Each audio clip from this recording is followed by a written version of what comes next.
The New York Giants entered their final week of preseason before having to make roster cuts from 90 players down to 53. Ed Valentine of Big Blue View here with Valentine's Views, and we're going to talk about some of the position battles that the Giants have going on right now as the preseason winds down.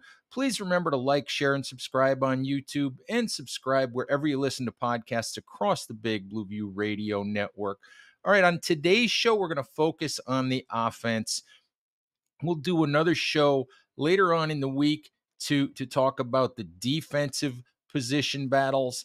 But today we'll just focus on the offense. Doing that will give me a chance to talk about each one of the position battles in a little bit more depth. So let's get right into that. Let's start at quarterback. Obviously, there is no competition at quarterback for the first two spots. Obviously, Daniel Jones is your starter, and obviously Tyrod Taylor is your number two quarterback.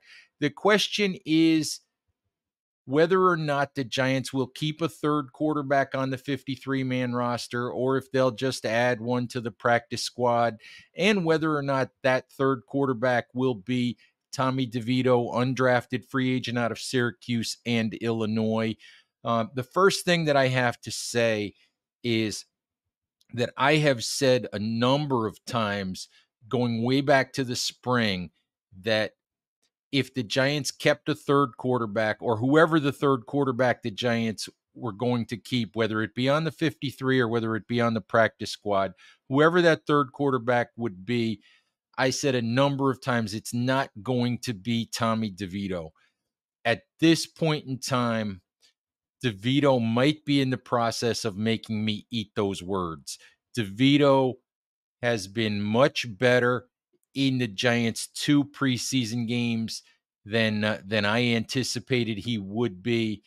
He's improved by leaps and bounds from what we saw in the spring when, to be blunt, the young man did not look like he belonged on an NFL field, throwing wobbly, off-target, short passes, off-target passes.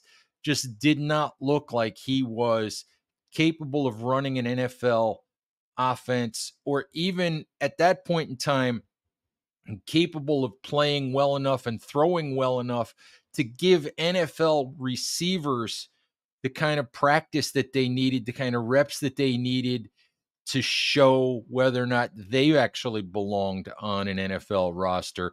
But DeVito is not the same player that he was back in May. It's amazing to me, how much better he looks, how much sharper he looks, how much more in control of an offense he has been in the two preseason games, and as training camp has unfolded. I don't think the Giants will keep three quarterbacks on their 53-man roster. The new NFL rule allowing an emergency third quarterback to be activated if he's on the 53-man roster, in the event of injuries to the first two quarterbacks. That rule makes it a possibility, but I still have my doubts that Brian Daboll and Joe Schoen will decide to go that way. But for me, Tommy DeVito has absolutely earned practice squad consideration as the Giants build their 16-player practice squad once the 53-man roster is set. It wouldn't shock me if somebody out there, if another team cuts somebody that the Giants like more than DeVito, I wouldn't be shocked if they put in a claim and added that person, to their practice squad. But DeVito, I think, has played well enough to deserve a practice squad spot, unless the Giants feel strongly that they can upgrade that position with somebody else. All right, let's move on and talk about the running back spot. The running back spot, obviously, the big question for me at running back is whether the Giants will keep three running backs or whether they'll keep four. And that depends in large part on what they do at other positions. Tight end is another position where how many they keep is a question mark right now. In my previous roster projections, I've had the Giants keeping 4. The first 3 are obvious: Saquon Barkley, a veteran backup Matt Breida, and 5th round pick Eric Gray, who looks like he might actually end up being the number 2 running back, as well as the kickoff and punt return guy. We'll have to see how the snaps behind Saquon Barkley sort of iron themselves out as the season goes along. But Gray has been impressive.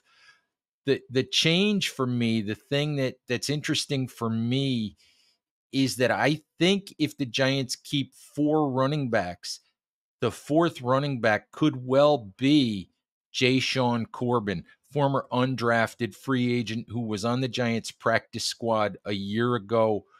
Gary Brightwell, who was on the roster a year ago, was the kickoff returner a year ago, seems to have lost the kickoff return job, and he's been hurt for the last week or 2 weeks and hasn't been on the practice field. So, and Corbin has been impressive. Corbin can run a little bit. He can catch the ball. He showed last year in the preseason that he can do a little bit of kickoff and punt returning if the Giants ask him to do that. I think that if the Giants keep 4 backs, Sean Corbin could easily be the choice as the 4th running back. James Robinson, who had a couple of really good years in Jacksonville, bounced around a lot last year, really didn't play well with the New York Jets. James Robinson hasn't shown much of anything so far this summer.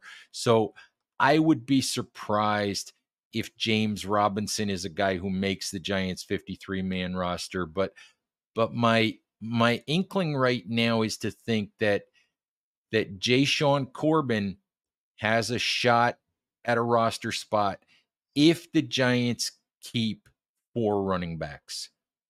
All right, let's move on to the tight end position. And again, this is another position where the number of players the Giants keep on the 53-man roster is a question mark. I've had the Giants keeping 3. Obviously, Darren Waller, Daniel Bellinger, and Lawrence Cager in my roster projections. They could keep 4. I would like to see them keep 4 if possible, because I would like to see a second true blocking tight end on the 53-man roster. Waller's not an inline tight end. Lawrence Cager is really a converted wide receiver who's really a wide receiver playing tight end, a lot like Waller. He's even smaller than Waller. I think Cager's like a 230-pound guy, where Waller's at least 250, 255. But Lawrence Cager's not a guy you want lining up in line, trying to move guys in the running game. So I would love to see the Giants find a way to keep a 4th tight end. The 3 options for that at this point are Tommy Sweeney, Chris Myrick, and undrafted free agent rookie Ryan Jones. And for my money, I think Sweeney gets that job if the Giants keep a 4th tight end. Now, the caveat to that is Sweeney sat out Friday's preseason game against the Carolina Panthers, did not dress because of an undisclosed injury. We didn't see that. We didn't see Sweeney get hurt last week, and he had practiced through the week. So not sure what that injury is. Not sure if it's a big injury, a minor injury, but something to keep in mind, something worth watching this week as the Giants return to practice at the Quest Diagnostics Training Center. All right, the next position to talk about is the offensive line. And of course, that's a spot where everyone is really interested in what the Giants do. And listen, I'll just start with this. I don't know how the starting guard spots are going to work out. If it was me, based on what I've seen, I would start Ben Bredesen at the left guard, Mark Glowinski at the right guard, with Josh Azudu being the first guy off the bench in the event of injuries at either guard spot or center, where, Ben Bredesen could slide from guard over to center, but there's still a competition, 3 players at guard for 2 spots. Don't know how that's going to work out, but Azudu, Glowinski, Bredesen, John Michael Schmitz are making the roster. Obviously, at the tackle spots, Andrew Thomas and Evan Neal, who incidentally looked much better on Friday in playing a half, looked much better, much more comfortable than he did a year ago. Played the first half, and I thought played reasonably well, played well enough to be optimistic about his 2023 season. I've said before, it's not fair to expect Neal to take a jump from being, one of the worst tackles in the league a year ago to being a Pro Bowl caliber player as a second-year player. But if we see improvement, if we see adequate play, if we see the young man make strides, that's what we want, and that will be encouraging. If he's a league average right tackle in year 2, that would lead me to think that in year 3, in year 4, and year 5, as his career goes on, that he can become a top tier type right tackle. We'll see how that unfolds, but encouraging start so far for Evan Neal. But really, that's a different topic. Really, we're here to talk about the backup spots, so we really know who the first 6 players are going to be. And the Giants, to me, are likely to keep 8, maybe 9 offensive linemen on the 53-man roster. I have been working off the theory that there are 9 guys who probably deserve roster spots. And I know there's been a lot of gnashing of teeth during the first couple of preseason games about the swing tackle position. And I think that people are forgetting that Tyree Phillips, guy that the Giants got from the Baltimore Ravens a year ago, Tyree Phillips was the swing tackle a year ago, and Tyree Phillips did a nice job filling in for Evan Neal at the right tackle spot, and when Neal missed a few games last year with his injury. So, as we've watched Matt Parrott struggle sometimes, as we've watched Corey Cunningham and Wyatt Davis, who's a guard playing tackle, as we've watched those guys look horrendous. I know that there's been a lot of gnashing of teeth, but don't forget that Tyree Phillips seems like a solid backup offensive lineman type. And I know that he's missed some time with an injury, but no indication at this point that that's long-term. And we should expect Phillips to be part of the 53-man roster and to be the first option as a swing tackle. I think if the Giants keep 2, I think Matt Pert in his 4th year out of UConn, I think he gets that second swing tackle spot. He's a guy who I don't think Joe Judge did him any favors in Judge's time as a Giants coach. I think that Parrott really didn't get a fair shake from Joe Judge. There was really no reason for Nate Solder to play in front of Matt Parrott, but that's arguing ancient history at this point. Parrott is still an inconsistent player. Had a couple of penalties on Friday that caused a couple of big plays to be negated. But he's still a talented guy. I think he understands his backup role at this point. If the Giants keep 2 pure tackles as backups, I think Parrott is the second of that group. In terms of backup guards, I think the one guy who I'm pretty certain that the Giants are going to keep maybe as the 9th offensive lineman is second-year guard Marcus McKethan. Now, we haven't seen McKethan yet in a game. McKethan, who had a torn ACL last year, came off PUP. The Giants have been working him back in slowly. We've seen him in practice playing mostly at the right guard spot. McKethan is a monster as a run blocker. Big, strong guy. Once he latches onto you, then in run blocking situations, it's pretty much over with. I think McKethan is a guy the Giants are not going to want to expose to waivers. Hopefully we'll get a good long look at him on Saturday against the New York Jets. in the final preseason game. But I think McKethan is a guy who makes this roster. And for me, that's 9 guys, the 4 backups being Peart, Phillips, McKethan, and the loser of the guard competition between Glowinski, Bredesen, and Azudu. So I think that's your 9. That leaves Shane Lemieux, Jack Anderson, Corey Cunningham, Wyatt Davis, Sean Harlow, and recently signed Julian Davenport. That leaves those guys on the outside. Lemieux might wind up on the practice squad. Anderson could wind up on the practice squad. We'll see how all of that shakes out. But right now, that's how I see the offensive line competition. I think Lemieux could sneak onto the roster. I know how much the coaching staff liked him a year ago. I know you got the impression that the Buffalo Bills thought seriously about drafting Shane Lemieux, and Brian Daboll was there, Bobby Johnson was there, Joe Shane was there, as part of the operation in Buffalo at that time. But they had tried to make Lemieux the starting left guard a year ago, and of course he got hurt for the second year in a row, so that didn't work out. But I know they like him. He's been working a lot at center, as a second, third team center. He's been working at guard. We'll see if there's a spot for Lemieux, but I suspect that Shane Lemieux winds up as a practice squad player for the Giants. All right, the last position for us to talk about is the wide receiver spot. In the wide receiver spot on offense, the wide receiver spot is a difficult one. Again, normally NFL teams keep 6 guys. Last year, the Giants opened with 7 wide receivers on the roster.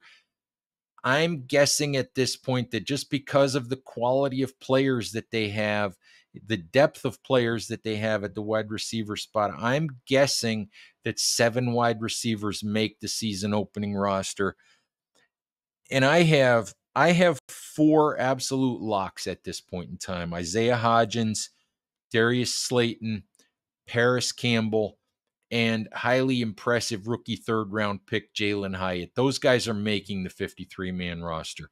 For me, the 5th potential lock to make the roster is a guy we haven't seen yet, and that would be second-year man Wan'Dale Robinson, 2nd-round pick a year ago out of Kentucky, guy who missed the last third of the 2022 season with a torn ACL. GM Joe Shane said about a week and a half ago that he thought Robinson would be off the physically unable to perform list, which everybody calls PUP for short, that he would be off the PUP list soon. And to be honest with you, this show is airing on Monday. I would expect, if that's going to happen, that it would happen sometime on Monday or on Tuesday. If it doesn't happen, I would be concerned about Wan'Dale Robinson's availability to start the 2023 season. If it does happen, if they activate Wan'Dale Robinson before the season starts, Wan'Dale Robinson is the 5th lock to make the roster. After that, you have a competition. Comes to the question of, are they keeping 6 wide receivers? Are they keeping 7 wide receivers?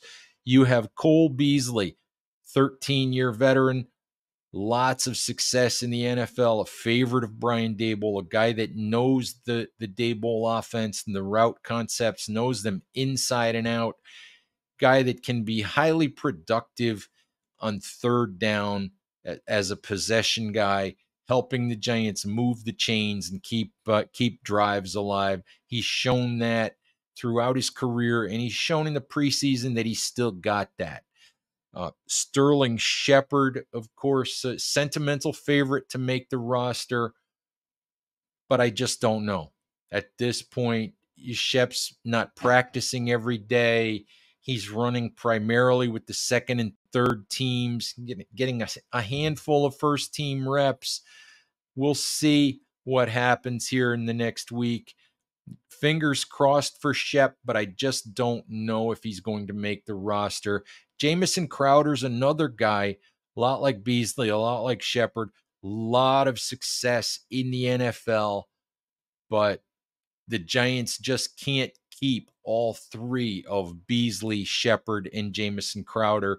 Too much similarity in skill sets, although Crowder could function as a Giants punt returner if they didn't want to give that job to Eric Gray. That's a role that Crowder's had a decent amount of success with throughout his career. Could fill that role if the Giants needed him to. The other really interesting thing about the wide receiver competition, when you look at it, none of the guys that we've talked about, with the possible exception of Crowder as a return man, none of these players helps the Giants on special teams.